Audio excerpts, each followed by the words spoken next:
So para sa inyo to, na nag-commute. Gusto ko lang sabihin na ang hirap mag-commute sa Pinas.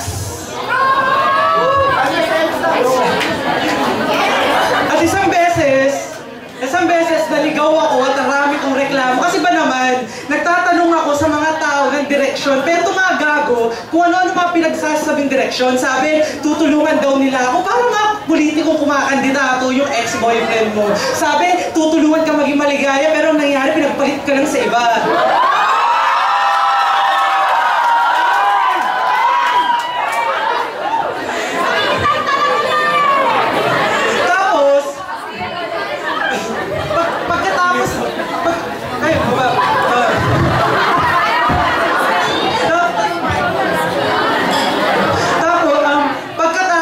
Siyempre, pumapara na ako sa kalsada kasi taxi, yung pinakamadaling paraan makauwi pag naliligaw ka, di ba? Total, sanay naman ako sa mga pananandalian eh. Pagkatapos, di siyempre, maraming taxi dumadaan, yung tipong kulay-pula pa, yung tipong kulay-pula pa, yung available sign nila. Pero hindi naman nila ako sinasakit, ang inatumundong to, ang daming paasa.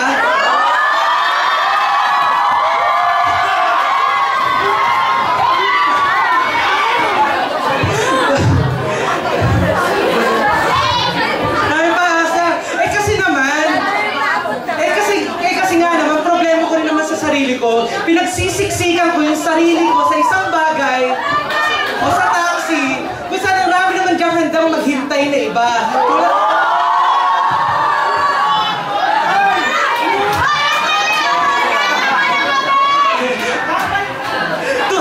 Tulad ng mga bus o ng mga jeep, at ang maganda pa nga doon, kapag sumakay ka, feeling mo close na kayo nung katabi mo, na alam mo na yung baho niya sa simula pa lang. Hindi yung tipong kaibigan mo na sa kama lang kayo close, pero paglabas, hindi kayo magkakilala kasi meron siyang iba.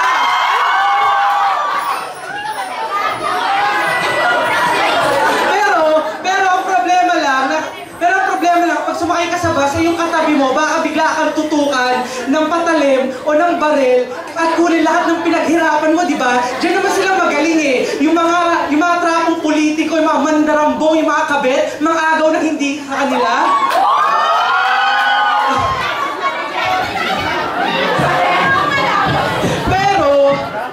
Pero na positive note, baka pinagbigyan na rin ng tadhana na alam mo na, matutukan, maputukan, if you know what I mean.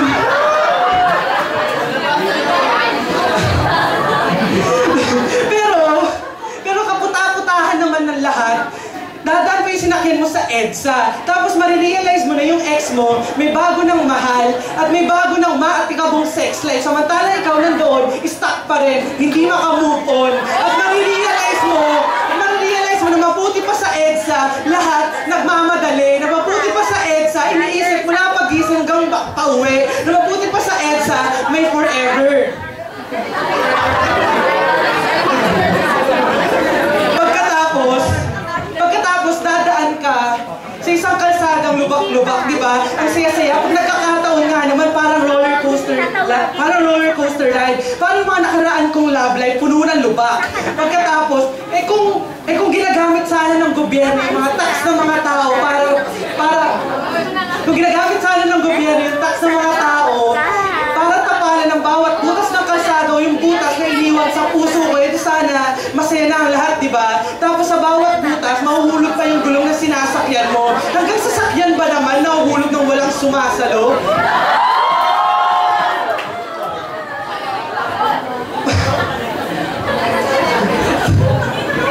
Tapos, hindi ako concentrate.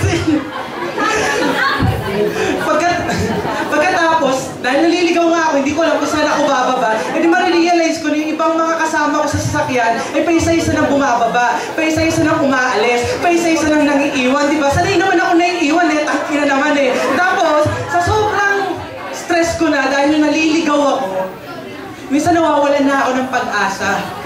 Dahil total, sinukuan na rin naman ako ng mga taong minahal ko eh. Sinukuan na rin naman ako ng mga mga politikong binoto ko na yung mga pangako'y napako na lang. Nasinubuan na rin naman ako ng mga tao na kuda ng kuda pero ang gusto lang mangyari ay matupad ang mga pansariling politika, di ba? Katang-inahan naman talaga na maligaw ka sa pakuba kong sistema ng sarili mong lipunan. Thank you.